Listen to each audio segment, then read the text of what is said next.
بسم اللہ الرحمن الرحیم۔ عزیز طلباء السلام علیکم، امید ہے آپ سب خیریت سے ہوں گے۔ آج ہم جماعت نحم کی اردو کی کتاب میں موجود سبق امتحان کا لیکچر نمبر 3 آپ کے سامنے پیش کریں گے۔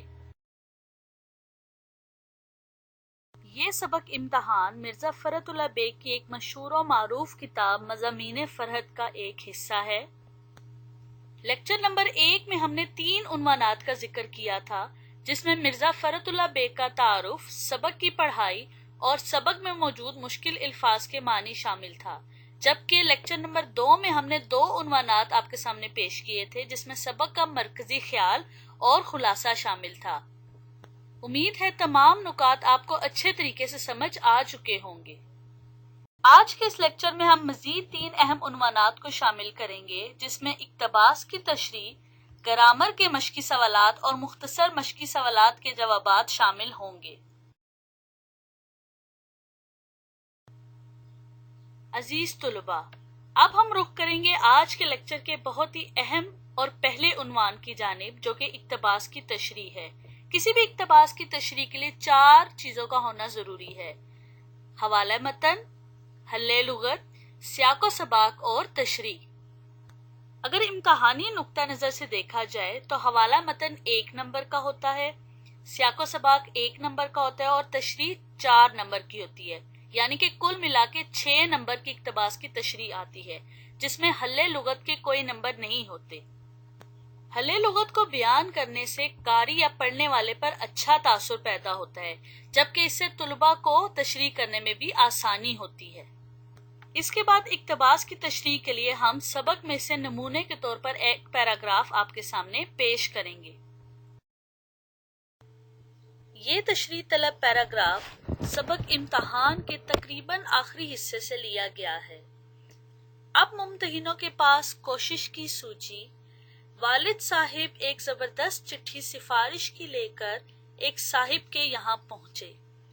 وہ چٹھی دیکھ کر بہت اخلاق سے ملے، آنے کی وجہ دریافت کی۔ والد نے عرض کی کہ خادم زادہ اس سال امتحان میں شریک ہوا ہے، اگر آپ کوشش فرمائیں تو یہ خانہ زاد ہمیشہ ممنون احسان رہے گا۔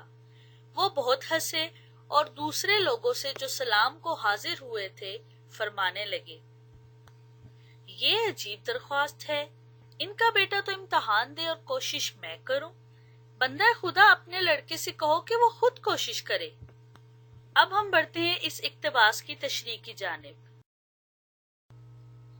کسی بھی اقتباس کی تشریح کے لیے سب سے پہلے حوالہ متن پیش کیا جاتا ہے۔ حوالہ متن سے مراد ہوتا ہے متن یا پیراگراف کا حوالہ دینا۔ اس کے لیے سب سے پہلے سبق کا نام تحریر کیا جاتا ہے، جو کہ امتحان ہے۔ نمبر 2 پر مصنف کا نام تحریر کیا جاتا ہے، اور جیسا کہ آپ کو پتا ہے کہ اس سبق کو لکھنے والے کا نام مرزا فرحت اللہ بیگ ہے۔ ان 2 اہم نکات کو درست تحریر کرنے پر آپ کو مکمل 1 نمبر دیا جاتا ہے۔ اب ہم بڑھتے ہیں حل لغت کی جانب۔ تشریح طلب پیراگراف میں مختلف مشکل الفاظ دیے گئے ہیں، جن کے معنی آپ کے سامنے پیش کیے گئے ہیں۔ ممتحن، امتحان لینے والا، سوجھنا، ذہن میں خیال آنا، زبردست، طاقتور یا قوی، چٹھی، خط، سفارش، وسیلہ، مدد یا امداد، اخلاق، اچھا برتاؤ، دریافت کرنا، پوچھنا، خادم زادہ، ملازم کا بیٹا، شریک ہونا، شامل ہونا، خانہ زاد، غلام، یہ ایک انکسار کا کلمہ ہے، ممنون احسان، احسان مند ہونا، بندہ خدا، اللہ کا بندہ۔ اب ہم بڑھتے ہیں تشریح کے تیسرے حصے یعنی سیاق و سباق کی جانب۔ سیاق سے مراد ہوتا ہے تشریح کے لیے دیے گئے پیراگراف سے بعد کا مواد، اگلا حصہ، اور سباق کا مطلب ہوتا ہے دیے گئے پیراگراف سے پہلے کا حصہ، شروع کا حصہ۔ یعنی کہ اگر سادہ لفظوں میں بات کی جائے تو آپ کو سیاق و سباق میں یہ بتانا ہوتا ہے کہ جو تشریح کے لیے آپ کو پیراگراف دیا گیا ہے تو اس سے پہلے کیا بات ہو رہی تھی اور اس کے بعد کیا بات ہو رہی ہے۔ در حقیقت سیاق و سباق کو پیش کرنے کا مقصد سبقی اقتباس کو باقی سبق سے مربوط کرنا ہوتا ہے، منسلک کرنا ہوتا ہے۔ इस पैराग्राफ का सियाको सबाक ये हो सकता है कि ये पैराग्राफ मिर्जा फरतुल्लाह बेग के लिखे हुए मजमून इम्तहान से लिया गया है। इस पैराग्राफ से पहले उन्होंने ये बताया है कि मजमून निगार जब इम्तहान में शरीक हुआ तो पढ़ाई ना करने के सबब इस पर्चे के मुतल्लिक कोई सवाल भी याद ना था। इसने चाहा कि मैं किसी दूसरे तालिब इल्म से मदद ले लूं, मगर गार्ड की सख्ती से ये भी मुमकिन ना हो सका। मजमून निगार को तमाम पर्चे बगैर कोई सवाल हल किए ही मुम्तहिन के हवाले करने पड़े। जब मजमून निगार कमरा इम्तहान में कोई नाजायज जरिए इस्तेमाल ना कर सका तो मजमून निगार ने अपने वालिद साहिब से कहा कि वो इसकी सिफारिश करवा दें, और सिफारिश भी काम ना आ सकी तो नतीजतन मजमून निगार इम्तहान में बुरी तरह फेल हो गया।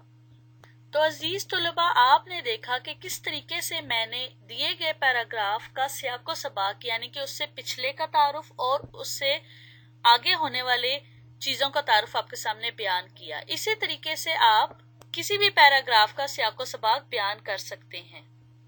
चूंकि ये 1 नंबर का होता है, लिहाजा इसके लिए 7 से 8 लाइनों का होना काफी है।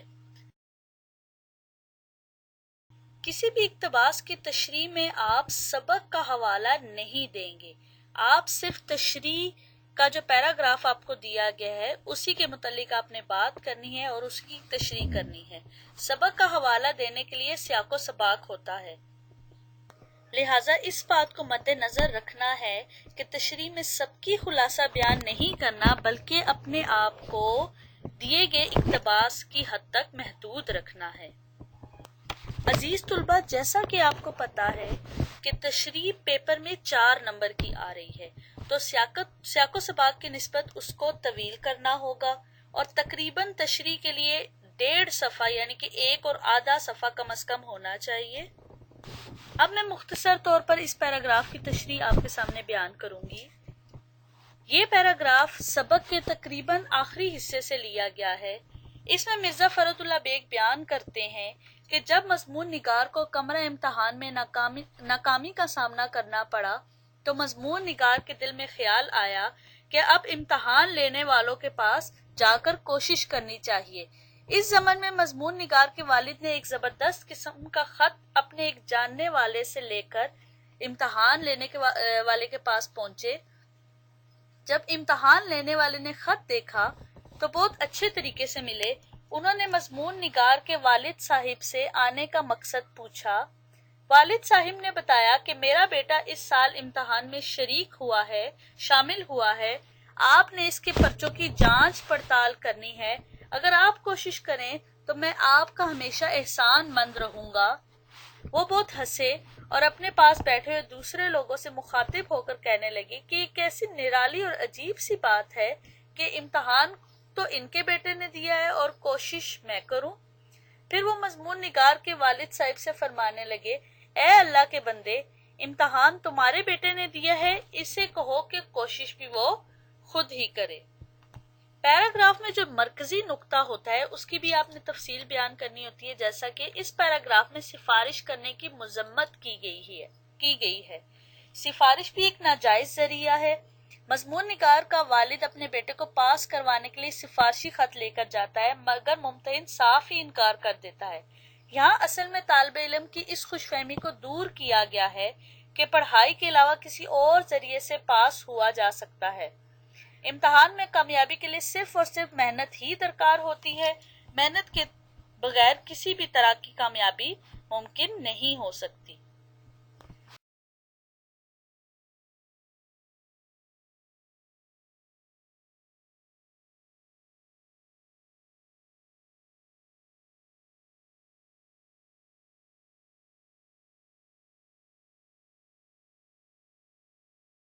अब हम बढ़ते हैं आज के लेक्चर के दूसरे उन्वान की जानिब, जो कि ग्रामर के मश्की सवालात है।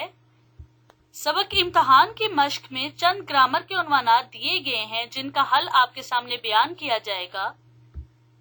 सबसे पहले वाहिद अल्फाज की जमा बयान की जाती है, जैसे कि आपको स्क्रीन पर नजर आ रहा है।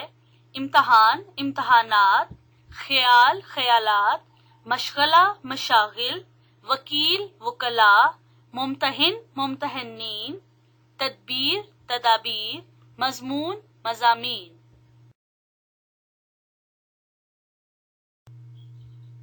अगला उन्वान जो सबक की मश्क में दिया गया है वो है एराब का तलफ्फुज वाज़िया करना। आज के लेक्चर में हम इसके बारे में जरा तफसीली गुफ्तगू करेंगे। सही जुबान बोलने और लिखने के लिए अल्फाज की सही आवाज़ों से वाकिफ होना निहायत ज़रूरी है। किसी लफ्ज़ की सही आवाज़ को वाज़े करने के लिए इस पर ज़ेर, ज़बर, पेश वगैरह लगाने को आराब लगाना कहते हैं। यही नहीं बल्कि दूसरी बहुत सी हरकत मसलन जज़म या तशदीद वगैरह भी आराब के तलफ्फुज़ के लिए लगाई जाती हैं। ज़ेर, ज़बर, पेश, जज़म और तशदीद वगैरह की इलामतों को हरकत कहा जाता है। अब हम मश्क में से चंद अल्फाज आपके सामने पेश करेंगे और आराब के साथ इनका तलफ्फुज़ भी वाज़े करेंगे। यहाँ पर एक बात ज़हन नशीन रहे कि उर्दू में हर लफ्ज़ का आखिरी हर्फ साकिन होता है। साकिन हर्फ पर जो अलामत लिखी जाती है इसे सुकून या जज़्म कहते हैं। यहाँ पर मुख्तलिफ अल्फाज पेश किए गए हैं जिनमें हरकत के जरिए उनके तलफ्फुज़ को वाज़े किया गया है। जैसे हवास में हे ज़बर हा, वाव ज़बर वा, अलिफ और सीन साकिन हवास, मीम पेश खे मुख, ते ज़बर लाम तल मुख्तल, मीम ज़बर शीन मश, गैन ज़बर गा, लाम ज़बर हे लाह मशगला, मीम पेश सीन मुस, ते ज़बर गैन ता, मुस्तग, रे ज़बर काफ रक मुस्तगरक, खे ज़बर खा, लाम ज़ेर ये ली और काफ साकिन खलीक। आराब नवीसी इम्तहानी नुक्ता नजर के लिए तो जरूरी है ही, लेकिन जुबान दानी पर उबूर हासिल करने के लिए भी निहायत अहम है। सबक इम्तहान की मश्क में चंद और सवालात दिए गए हैं जिनमें दुरुस्त जवाब की निशानदही करना, खाली जगह को पुर करना और कालम अलिफ को कालम बे से मिलाना शामिल है।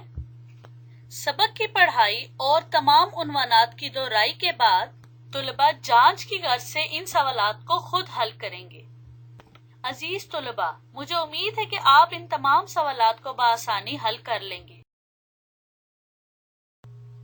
अब हम बढ़ते हैं इस लेक्चर के आखिरी उन्वान यानी कि मश्की सवालात की जानिब। इम्तहानी नुक्ता नजर के मुताबिक मुख्तसर सवालात को 3 से 4 सतूर के दरमियान तहरीर किया जाता है।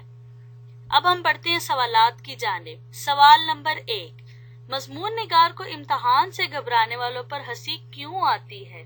इसका जवाब मुलाहिजा फरमाइए। मजमून निगार के नजदीक इम्तहान में शिरकत के 2 ही नतीजे सामने आते हैं, फेल या पास। यही वजह है कि मजमून निगार को इम्तहान से घबराने वालों पर हंसी आती है कि अगर वो इस साल इम्तहान में कामयाब ना हो सके तो क्या हुआ, वो आइंदा साल इम्तहान में कामयाब हो जाएंगे। सवाल नंबर 2, जो इम्तहान के दिन करीब आते जाते मजमून निगार के दोस्तों और हमजुमातों का क्या हाल होता? इसका जवाब देखिए। जो इम्तहान के दिन करीब आते जाते मजमून निगार के दोस्त इम्तहान की तैयारी में ऐसे मसरूफ होते कि इनके हवास और दिमाग मख्तल हो जाते और इतनी सी सूरत निकल आती, यानी कि वो शक्ल से ही परेशान दिखाई देते। सवाल नंबर 3, मजमून निगार ने कौन सा इम्तहान दिया? इसका जवाब देखिए। मजमून निगार ने लॉ क्लास के इम्तहान दिया, जिस पर इसके वालिदैन बहुत खुश थे कि इनका बेटा पढ़ लिख कर कोई बड़ा वकील बन जाएगा। सवाल नंबर 4, मजमून निगार ने इम्तहान दिया तो इसका क्या नतीजा निकला? मजमून निगार जब इम्तहान में शरीक हुआ तो पढ़ाई ना करने के सबब इसके पर्चे के मुतालिक कोई सवाल भी याद ना था। जब मजमून निगार को तमाम पर्चे बगैर कोई सवाल हल किए ही मुमतहिन के हवाले करने पड़े और नतीजतन मजमून निगार जुमला मज़ामीन में बुरी तरह फेल हो गया। सवाल नंबर 5, मजमून निगार के वालिद ने इसे किस तरह तसल्ली दी?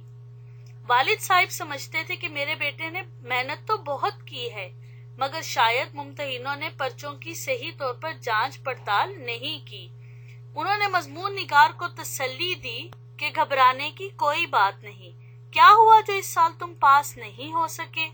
آئندہ سال تم ضرور کامیاب ہو جاؤ گے، ضروری نہیں کہ ہر سال ممتحن بے ایمانی کریں۔ عزیز طلباء، آپ نے یہاں پر تمام سوالات کے جوابات ملاحظہ فرمائے۔ اسی طرح تمام سوالات کے 3 سے 4 سطور میں متعلقہ جوابات دیے جاتے ہیں اور غیر ضروری مواد کو شامل نہیں کیا جاتا۔ تو عزیز طلباء، امید ہے آپ نے آج کا لیکچر اچھے طریقے سے سیکھا اور سمجھا ہوگا اور اس کی دہرائی بھی کریں گے۔